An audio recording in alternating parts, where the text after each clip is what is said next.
নমস্কার, আপনারা দেখছেন ওঙ্কার বাংলা, সঙ্গে রয়েছে দেবাঞ্জলি। নজর রাখবো এই মুহূর্তের গুরুত্বপূর্ণ খবরের দিকে। চলতি বছরের শেষেই রাজ্যে পুর নির্বাচন হতে পারে, এই সম্ভাবনাকে মাথায় রেখে কলকাতা এবং হাওড়া পুরসভার ওয়ার্ড পুনর্বিন্যাসের পথে গেল রাজ্য সরকার। সেই লক্ষ্যে এই দুই পুরসভা সংক্রান্ত দুটি পৃথক সংশোধনী বিল পাশ হলো বিধানসভায়। যদিও এই ওয়ার্ড পুনর্বিন্যাস কিসের ভিত্তিতে তা নিয়ে বিতর্ক দেখা গেছে। প্রশ্ন উঠেছে সংখ্যালঘুদের স্বার্থহানি নিয়েও। এক্ষেত্রে বিধানসভায় দাঁড়িয়ে স্পষ্টভাবে ডিলিমিটেশনের প্রসঙ্গে পদ্ধতিগত ব্যাখ্যা দেন মুখ্যমন্ত্রী। আমরা এই বিষয়ে বিস্তারিত জানবো। আমরা সরাসরি চলে যাব, আমাদের সঙ্গে রয়েছেন আমাদের প্রতিনিধি বিশ্বজিৎ হালদার। তার কাছ থেকে আমরা এই বিষয়ে বিস্তারিত জেনে নেব। তবে তার আগে আরও একবার যে বিষয়ে আমরা এই মুহূর্তে নজর রেখেছি, বিধানসভায় চলতি বছরের শেষেই রাজ্যে পুর নির্বাচন হতে পারে, এমনটাই কিন্তু আজকে কথা উঠল বিধানসভায়। এই সম্ভাবনাকে মাথায় রেখে কলকাতা এবং হাওড়া পুরসভার ওয়ার্ড পুনর্বিন্যাসের পথে গেল রাজ্য সরকার। সেই লক্ষ্যে এই দুই পুরসভা সংক্রান্ত দুটি পৃথক সংশোধনী বিল পাশ হলো বিধানসভায়। যদিও এই ওয়ার্ড পুনর্বিন্যাস কিসের ভিত্তিতে তা নিয়ে বিতর্ক দেখা গিয়েছে। প্রশ্ন উঠছে সংখ্যালঘুদের স্বার্থহানি নিয়েও। এক্ষেত্রে বিধানসভায় দাঁড়িয়ে স্পষ্টভাবে ডিলিমিটেশনের প্রসঙ্গে পদ্ধতিগত ব্যাখ্যা দেন মুখ্যমন্ত্রী। আমরা এই বিষয়ে বিস্তারিত জেনে নেব। আমাদের সঙ্গে রয়েছেন আমাদের প্রতিনিধি বিশ্বজিৎ হালদার। জানি, বলো। বিশ্বজিতের কাছে যাব, তবে তার আগে মুখ্যমন্ত্রী শুভেন্দু অধিকারী তিনি ঠিক কি বলেছেন সেটা শুনে নেব। হ্যালো, শুনছো? নটা আনার যে প্রস্তাব মাননীয় মন্ত্রী এনেছেন, এটা ওয়ার্ড সংখ্যা বাড়ানোর জন্য। এরপরে যে প্রক্রিয়াগুলো হবে সেটা হচ্ছে ওয়ার্ডের বাউন্ডারি, ওয়ার্ডের ভোটার সংখ্যা, জনসংখ্যা ইত্যাদি নির্ধারণ করবে স্টেট ইলেকশন কমিশন। এই দায়িত্বটা দেবে আমাদের ল্যান্ড ডিপার্টমেন্ট এবং যারা কলকাতা জেলার প্রশাসনের দায়িত্ব রয়েছে। তারপরে তার একটা ড্রাফট নোটিফিকেশন হবে। সেই ড্রাফট নোটিফিকেশনে ন্যূনতম 7 দিন, 15 দিনও দেওয়া যেতে পারে, মানে দেওয়া হয় practices. Claim and objection from the common people disposal হবে এবং দুটো অল পার্টি মিটিং ডাকতে হবে স্টেট ইলেকশন কমিশনকে, যার এখন চেয়ারম্যান হচ্ছেন আইএস কৃষ্ণা গুপ্তা। প্রথম ড্রাফট পাবলিকেশন যেদিন হচ্ছে তার আগের দিন একটা অল পার্টি মিটিং হবে, আর ফাইনাল পাবলিকেশন অফ দি যে ডিলিমিটেশন তার আগে অল পার্টি মিটিং হবে।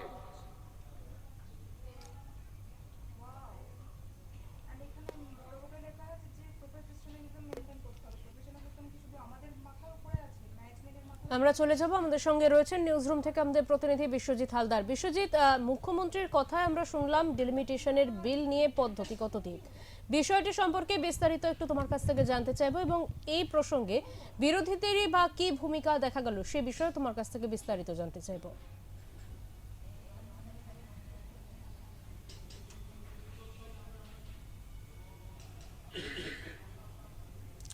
একদম দেখো, ডিসেম্বরে সম্ভবত রাজ্যে যে পুরসভাগুলো রয়েছে সেই পুরসভা নির্বাচন রয়েছে এবং দীর্ঘ 8 বছর ধরে কিন্তু হাওড়া যে পুরসভা নির্বাচন হয়নি।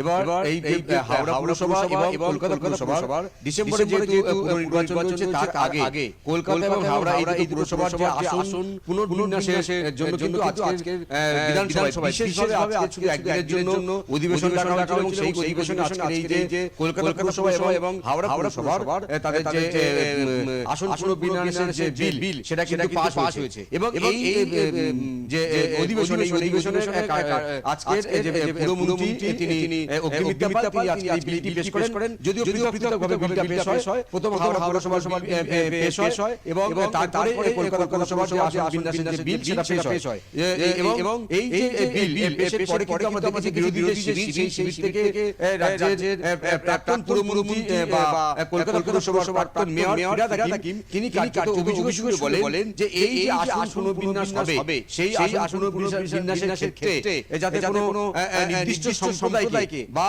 সংখ্যালঘু সম্প্রদায়কে টার্গেট করে যাতে পুনর্বিন্যাসটা না করা হয় এই আশঙ্কাটা তিনি প্রকাশ করেন এবং সেই সঙ্গে তৃণমূল কংগ্রেসের বা বিতর্কপন্থী তৃণমূল কংগ্রেসের বিধায়ক জাভেদ খানও কিন্তু এই ধরনের অভিযোগ তুলেন এবং তিনি যেটা বলেন যে এই যে বিলটা আনা হলো তার আগে উচিত ছিল জনগণের কলকাতা পুরসভা বা হাওড়া পুরসভা যেহেতু পুরসভায় আসন পুনর্বিন্যাসের কথা বা বিল আনা হচ্ছে এই বিষয়ে সাধারণ মানুষের সঙ্গে আলোচনা করে তারপরে এই সিদ্ধান্ত নিলে ভালো হতো এই প্রস্তাবটা তিনি রাখেন এবং সংশোধনী করার জন্য প্রস্তাব দেন এবং শোভনদেব চট্টোপাধ্যায় তৃণমূল কংগ্রেসের কালীঘাট তৃণমূল বলে পরিচিত শোভনদেব চট্টোপাধ্যায় তিনিও কিন্তু বলেন যে এই বিলটা সংশোধনীটা পেশ করার আগে সাধারণ মানুষের সঙ্গে কথা বলে তাদের মতামত নিয়ে এই বিলটি পেশ করা উচিত ছিল কিন্তু তৎক্ষণাৎ রাজ্যের পুর নগর মন্ত্রী অগ্নিমিত্রা পাল তিনি স্পষ্ট বলে দেন যে যেহেতু জনগণের প্রতিনিধি বা তারা জনগণের ভোটের দ্বারা নির্বাচিত হয়ে জনপ্রতিনিধি হয়েছেন অর্থাৎ সেক্ষেত্রে জনগণের কাছে আবার নতুন করে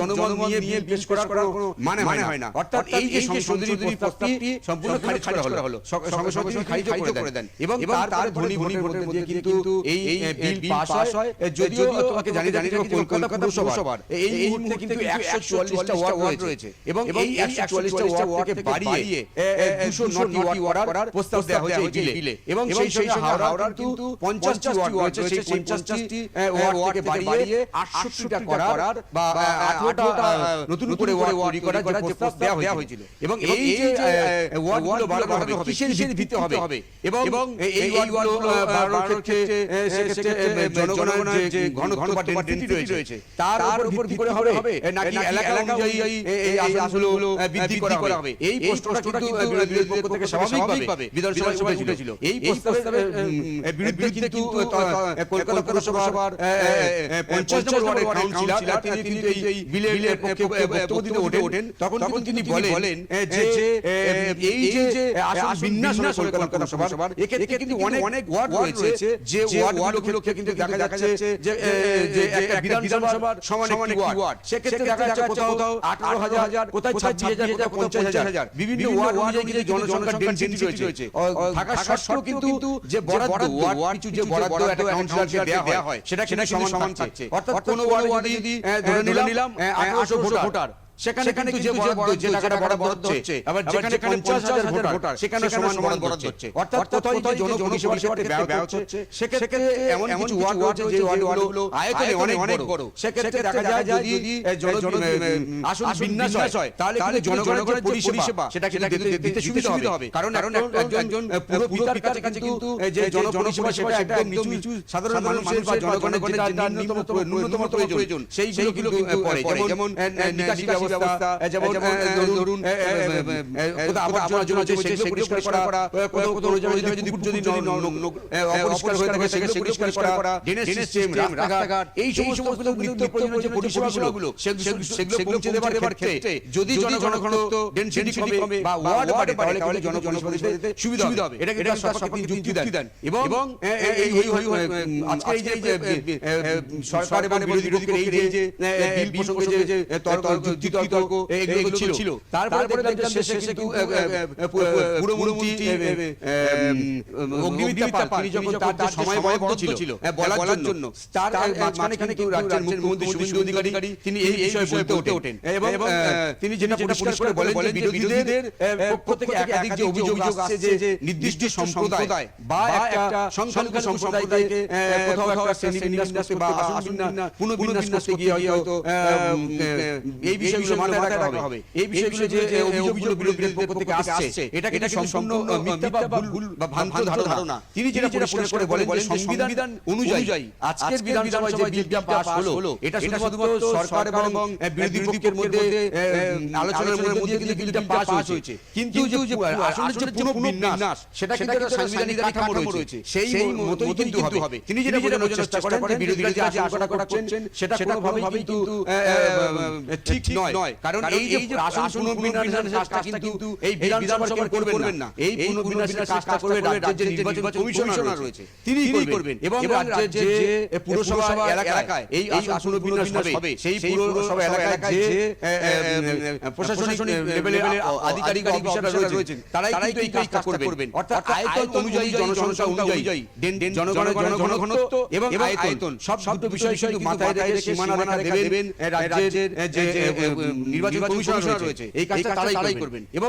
এখানে এই সংখ্যালঘু বিষয়টা কোনোভাবেই গ্রহণযোগ্য নয় বলে তিনি স্পষ্ট জানিয়েছেন। অর্থাৎ বিরোধীরা যে আশঙ্কা করছিলেন যে 144টা থেকে হঠাৎ 209টা যদি ওয়ার্ড হয়, সেক্ষেত্রে যদি একটা নির্দিষ্ট সম্প্রদায়কে টার্গেট করে আসন যদি বন্টন হয় তাহলে গণতন্ত্রকে একটা বিপজ্জনক বা কোথাও একটা যে সরকার এই মুহূর্তে রয়েছে তারা সুবিধা পাবে বলে তাদের যে আশঙ্কা ছিল সেটা কিন্তু রাজ্যের মুখ্যমন্ত্রী পরিষ্কার করে দিলেন যে এখানে এই ধরনের কোনো সম্ভাবনা নেই, কারণ এই যে আসন বিন্যাসের যে বিষয়টি এটা সম্পূর্ণ নির্বাচন কমিশনের হাতে থাকবে। এবং সেই সঙ্গে তিনি এটাও পরিষ্কার করেন যে যখন এই ম্যাপিংটা হবে, সেই ম্যাপিং হবার পর কিন্তু সর্বদলীয় একটা বৈঠক ডাকা হবে নির্বাচন কমিশনের পক্ষ থেকে, এবং এই যে ম্যাপিং যখন নিশ্চিত হবে বা সর্বদল বৈঠকে যে সম্মতি দেবে, তারপরে কিন্তু চূড়ান্ত হওয়ার পর আবার একটি সর্বদল বৈঠক হবে। বৈঠকের পরে কিন্তু এই যে আসন বিন্যাসটা নিশ্চিত হবে। অর্থাৎ কোন দল কিন্তু অন্ধকারে রেখে নির্দিষ্ট একটা সম্প্রদায়কে বাদ দিয়ে এই আসন বিন্যাসের উদ্দেশ্য সরকারের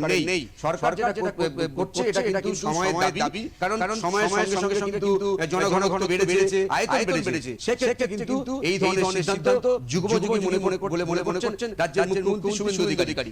এবং যেটা জানিয়ে রাখি যে এর আগেও কিন্তু আজকে বা 2026 এই যে আসন বিন্যাস কিন্তু নয়, এর আগেও আমরা দেখলাম যে 141টা কিন্তু কলকাতা পুরসভার ওয়ার্ড ছিল। তারপরে কিন্তু জোকা এই সমস্ত এলাকাগুলো এর মধ্যে কলকাতা পুরসভার অন্তর্ভুক্ত করা হয়, এবং তারপরে কিন্তু 144টা ওয়ার্ড হয়েছিল। অর্থাৎ এই যে আসন বিন্যাস যেটা কিন্তু আজকে নতুন নয়, এর আগেও একাধিকবার হয়েছে, এবং এটা সময়ের দাবি অনুযায়ী আবার নতুন করে 26টা পুনর্বিন্যাস হবে বলে তিনি কার্যত স্পষ্ট করেন। তোমাকে আরেকটা বিষয় জানিয়ে রাখি যে রাজ্যের মুখ্যমন্ত্রী শুভেন্দু অধিকারী আজকে যেমন এই যে বিশেষ অধিবেশন, এই বিশেষ অধিবেশন শুধুমাত্র আজকের এই যে হাওড়া এবং কলকাতা পুরসভার যে আসন বিন্যাস সেজন্য কিন্তু অধিবেশনটা ডাকা হয়েছিল। কিন্তু তার সত্ত্বেও কিন্তু আজকে রাজ্যের মুখ্যমন্ত্রী শুভেন্দু অধিকারী তিনি বেশ কয়েকটি গুরুত্বপূর্ণ বিষয় কিন্তু ঘোষণা করেন। আজকে তিনি বলেন যে একাধিকবার আমি সোশ্যাল মিডিয়ায় দেখেছি এবং বিভিন্ন মানুষের কাছ থেকে তিনি শুনেছেন যে প্রাক্তন যারা বিধায়ক রয়েছেন তাদের যে এই মুহূর্তে জীবনযাত্রার মান সেটা কিন্তু অনেকটা নিম্নমানের বা আগে যে গত সরকার বা 15 বছর যে সরকার ছিল সেই সরকার একাধিকবার এই বিষয়টা সামনে আনলেও প্রাক্তন যারা বিধায়ক রয়েছে তাদের জীবনযাত্রার মান উন্নয়নের জন্য কোনো নির্দিষ্ট কোনো ব্যবস্থা নেননি। সেই বিষয়টা মাথায় রেখে কিন্তু একটি ঘোষণা করেছেন আজকে বিধানসভার মধ্যে। তিনি বলেন যে প্রাক্তন যারা বিধায়ক রয়েছে তাদের যে চিকিৎসা ভাতা হিসেবে যে 6,000 টাকা রাজ্য সরকারের পক্ষ থেকে দেওয়া হয়, সেই যে ভাতা সেটা 6,000 থেকে বাড়িয়ে 10,000 টাকা করা হচ্ছে, এবং আগস্ট মাসে এই যে বাড়তি ভাতা যে 4,000 টাকা অর্থাৎ সব মিলিয়ে যে 10,000 টাকা ভাতা প্রাক্তন যারা বিধায়ক রয়েছে সেই বিধায়করা এই ভাতা পাবেন। কারণ এই যে ভাতার মধ্যে বর্তমান যা সময় চলছে, যা দ্রব্যমূল্য বৃদ্ধি পেয়েছে, সেক্ষেত্রে এই 6,000 টাকা কিছু হবে না। তার জন্য 4,000 টাকা বৃদ্ধি বলে জানিয়েছেন, এবং বেশ কয়েকজন বিধায়কের নামও তিনি বিধানসভায় উল্লেখ করেছেন। এবং পাশাপাশি আমাকে জানিয়ে রাখি যে অনন্ত মহারাজ বেশ কয়েকজন বিজেপি নেতা এই মুহূর্তে কিন্তু নেতাজি সুভাষচন্দ্র বসুকে নিয়ে বিতর্কিত মন্তব্য করার জন্য কিন্তু বঙ্গ রাজনীতি কার্যত বিজেপিকে নেতাজি বিরোধী বা বাংলা বিরোধী বা বাঙালি বিরোধী একটা যে তকমা দেওয়ার একটা বিতর্ক চলছে এই মুহূর্তে বঙ্গ রাজনীতি কার্যত উত্তাল হয়ে উঠেছে। সোশ্যাল মিডিয়া কিন্তু বামেদের পক্ষ থেকে এবং একাধিক যে রাজনৈতিক দল রয়েছে ফরওয়ার্ড ব্লক বা বিশেষ করে বামেদের পক্ষ থেকে কিন্তু এই বিষয়টা বারবার সামনে আনা হচ্ছে যে নেতাজি সুভাষচন্দ্র বসুকে যেভাবে অনন্ত মহারাজ বিজেপি সাংসদ তিনি মন্তব্য করছেন এটা কার্যত বাঙালি এবং নেতাজি সুভাষচন্দ্রকে অপমান স্বরূপ। এই যে বিতর্কের মাঝখানে কিন্তু কার্যত আজকে মাস্টার স্ট্রোক দিয়েছেন রাজ্যের মুখ্যমন্ত্রী শুভেন্দু অধিকারী। কারণ আজকের বিধানসভায় ঘোষণা করেছেন যে তুমি জানো যে বিজেপি যখন বাংলায় প্রথম ক্ষমতায় আসে এবং তারপরে তারা বিধায়ককে কিন্তু রাজ্যের মুখ্যমন্ত্রী স্বয়ং নির্দেশ দিয়েছিলেন যে প্রত্যেকটা বিধায়ক তারা তাদের এলাকায় সাধারণ মানুষের অভিযোগ কথা শোনার জন্য একটা নির্দিষ্ট তারা কেন্দ্র খুলবে, মানে বিধায়ক সেবা কেন্দ্র। সেই কেন্দ্রের মধ্যে দিয়ে তারা কিন্তু দলীয় কার্যালয়ে কোনো বিধায়ক বসবেন না, কারণ একজন বিধায়ক তিনি জনগণের প্রতিনিধি, যে বিরোধী সরকার সমস্ত স্তরে ধর্ম নির্বিশেষে সমস্ত দিনের শেষে জনগণ তিনি একজন বিধায়ক। অর্থাৎ তিনি নির্দিষ্ট কোনো দলীয় কার্যালয়ে বসবেন না, তার জন্য একটা নির্দিষ্ট কেন্দ্র করবেন, সেই কেন্দ্রের মধ্যে সাধারণ মানুষের সঙ্গে কথা বলবেন। এই যে কেন্দ্র ইতিমধ্যে কিন্তু বেশ কয়েকজন বিধায়ক তারা কিন্তু এই সেবা কেন্দ্র খুলেছিলেন। তবে আজকের বিধানসভায় মুখ্যমন্ত্রী শুভেন্দু অধিকারী তিনি প্রস্তাব দিয়েছেন যে যদি এই মুহূর্তে একাধিক বিধায়ক খুলেছেন, জানা যাচ্ছে 207 জন যে বিধায়ক রয়েছে তাদের উদ্দেশ্যে যেমন বলেছেন, পাশাপাশি বিরোধীরা বিধায়ক ছিলেন তাদের উদ্দেশ্যে তিনি বলেছেন যদি কোনো বিধায়ক মনে করেন যে তারা যে সেবা কেন্দ্র তারা খুলেছেন বা কেউ যদি মনে করেন খুলবেন, এই সেবা কেন্দ্র যদি খোলেন তাহলে তার নাম রাখতে হবে নেতাজি সুভাষচন্দ্র সেবা কেন্দ্র। যদি এই স্বচ্ছতা মানেন এবং পাশাপাশি নেতাজি সুভাষচন্দ্র বসুর ধুতি পাঞ্জাবি পরা যে ছবি, সেই ছবিটা মানে কোথাও বাঙালিয়ানা যে নেতাজি সুভাষচন্দ্র, বাঙালি নেতাজি সুভাষচন্দ্র, সেই ছবিটা এই অফিসে রাখতে হবে। যদি এই দুটো স্বচ্ছতা মানেন তাহলে কিন্তু প্রত্যেক মাসে প্রত্যেক বিধায়ক ওই সেবা কেন্দ্র চালানোর খরচ 30,000 টাকা করে রাজ্যের যে তহবিল থেকে দেওয়া হবে। এই প্রস্তাব তিনি রেখেছেন এবং এই যে পুরো বিষয়টা তত্ত্বাবধান করার জন্য এই মুহূর্তে বিধানসভা যিনি অধ্যক্ষ রয়েছেন তাকে দায়িত্ব দিয়েছেন দেবাঞ্জলি। একদমই, অনেক ধন্যবাদ বিশ্বজিৎ তোমাকে। এর পাশাপাশি নেতাজি সুভাষচন্দ্র বোস জনকল্যাণ সেবা কেন্দ্র গড়তে মাসিক আর্থিক অনুদান দেওয়ার কথা ঘোষণা করলেন মুখ্যমন্ত্রী। বুধবার রাজ্যের পুর ও নগর উন্নয়ন মন্ত্রী এ কথা জানান। এ প্রসঙ্গে কথা বলতে গিয়ে তিনি তোপ দাগেন বিগত মুখ্যমন্ত্রীর দিকে।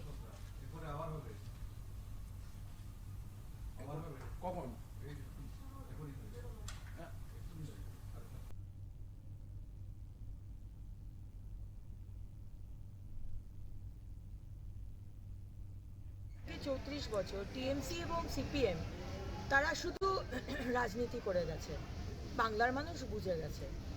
আজকে নেতাজি সুভাষচন্দ্র বোসকে নিয়ে বিজেপি তার এগেনস্টে, বিজেপি তার বাঙালির এগেনস্টে এইসব অনেক কথা বলেওছেন। কদিন আগেও এক্স মুখ্যমন্ত্রী বলছিলেন। আজকেই আমাদের সরকার ঘোষণা করলেন, মাননীয় মুখ্যমন্ত্রী ঘোষণা করলেন আমাদের যে অফিস সেখানে নেতাজি সুভাষচন্দ্র বোস জনকল্যাণ কেন্দ্র, সেবা কেন্দ্র নাম দিয়ে নেতাজি সুভাষচন্দ্রের বসুর একটা কাট আউট পিকচার ধুতি পাঞ্জাবি পরে সেটা যদি লাগাই আমরা, তাহলে সেখানে 30,000 টাকা করে আমাদের সরকার সাহায্য দেবে অফিসটা চালানোর জন্য। 30,000 টাকা অনেক টাকা, দুটো ছেলে লেখা, কম্পিউটার, ইলেকট্রিসিটি বিল, অনেক অনেক সুবিধা হবে আমাদের। তো আজকে সত্যি যারা যারা রাজনীতি করতে এসেছিল, ইনক্লুডিং এক্স মুখ্যমন্ত্রী, সবার মুখ বন্ধ হয়ে গেল।